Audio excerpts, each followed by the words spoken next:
Assalamualaikum warahmatullahi wabarakatuh. Alhamdulillah, kita ketemu lagi di pelajaran SKI. Pekan lalu Ustadz sudah menyampaikan sedikit tentang kisah Nabi Lut. Ya, pekan ini Ustadz insya Allah akan melanjutkan, yaitu tentang bagaimana Allah akhirnya mengazab kaum Nabi Lut. Pekan lalu Ustadz sudah membahas sampai para tamu Nabi Lut ini akhirnya memberitahukan kepada Nabi Lut siapa mereka sebenarnya. Yaitu mereka sebenarnya adalah malaikat yang diutus Allah untuk mengazab kaumnya. Nah, tak berapa lama, akhirnya kaum Nabi Lut ini mendobrak pintu rumah Nabi Lut dan menemui para malaikat itu. Di surat Al-Qalam, Allah mengatakan, "Fatamasna a'yunahum." Dan Allah membutakan mata-mata mereka, sehingga mereka pulang ke rumah dalam keadaan buta.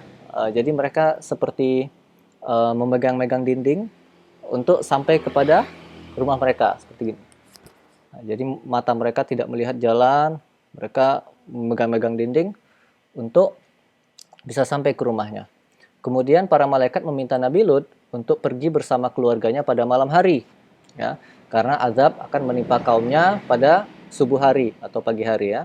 Para malaikat itu juga mengatakan kepada Nabi Lut untuk jangan sekali-sekali kalian melihat ke belakang agar azab itu tidak menimpa mereka juga, ya.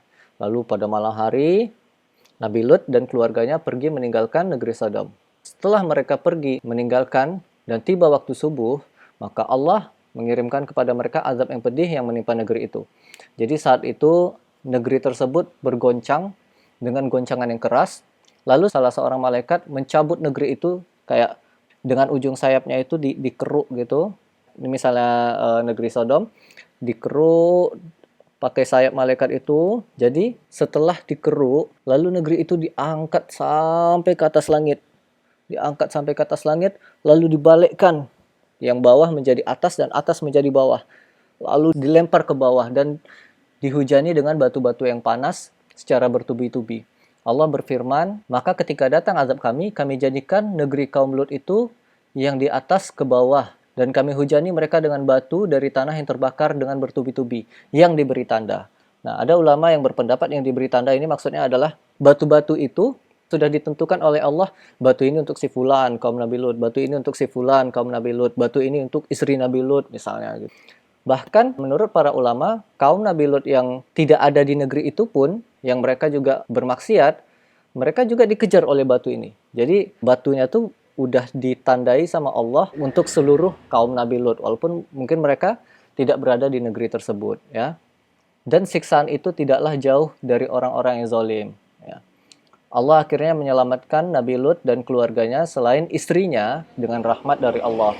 Karena mereka menjaga pesan itu. Mereka menjaga pesan yang malaikat sampaikan tadi, bahwa jangan melihat ke belakang. Dan mereka bersyukur atas nikmat Allah dan beribadah kepada Allah. Maka Nabi Lut dan keluarganya menjadi teladan yang baik dalam hal kesucian, dan kaumnya menjadi teladan yang buruk bagi generasi yang datang setelahnya.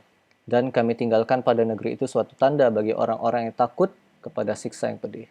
Ada beberapa pelajaran yang bisa kita ambil dari kisah Nabi Lut, yaitu orang kalau melakukan banyak dosa itu bisa membutakan hatinya dan menghilangkan fitrah yang suci. Seperti kaum Nabi Lut itu saking mereka banyak dosa, sehingga fitrah mereka sebagai manusia hilang. Contohnya apa fitrah mereka sebagai manusia?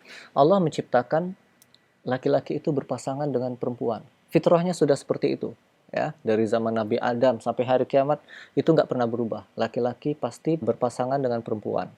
Coba anak-anak Ustadz bayangkan, seandainya seluruh dunia ini, nauzubillah ya, seperti kaum Nabi Lut. Apakah masih ada generasi yang akan datang atau masihkah ada mereka melahirkan anak-anak? Ya tentu nggak ada, karena laki-lakinya nikah dengan laki-laki. Jadi nggak mungkin laki-laki nikah dengan laki-laki lalu punya anak. Lalu pelajaran yang kedua, di antara hak tamu adalah mendapat perlindungan dari tuan rumah. Lihat tadi kisah bagaimana Nabi Lut begitu sangat melindungi tamu-tamunya. Walaupun kaumnya itu sudah mengancam-ngancam, sudah memaki-maki Nabi Lut. Pokoknya Nabi Lut mengerahkan seluruh tenaganya untuk melindungi tamu-tamunya tersebut.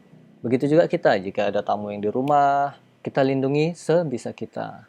Lalu yang ketiga, Allah menangguhkan siksa bagi ahli maksiat. Maksud dari kata menangguhkan ini Allah menunda, ya. Menangguhkan ini artinya ditunda. Jadi ada ahli maksiat yang Allah tunda siksaannya. Makanya kalian masih melihat di muka bumi ini masih banyak orang-orang yang melakukan maksiat. Kenapa kok di negara-negara kafir itu Allah tidak mengazab mereka?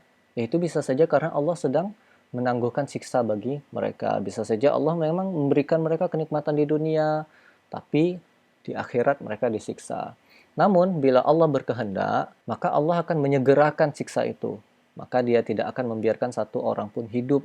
Nah, makanya banyak juga kejadian-kejadian yang seperti bencana alam ataupun wabah, yaitu bisa saja menjadi hukuman bagi ahli maksiat. Ya. Sekian yang dapat Ustaz sampaikan, semoga bisa kita ambil pelajarannya dari kisah kaum Nabi Lut. Assalamualaikum warahmatullahi wabarakatuh.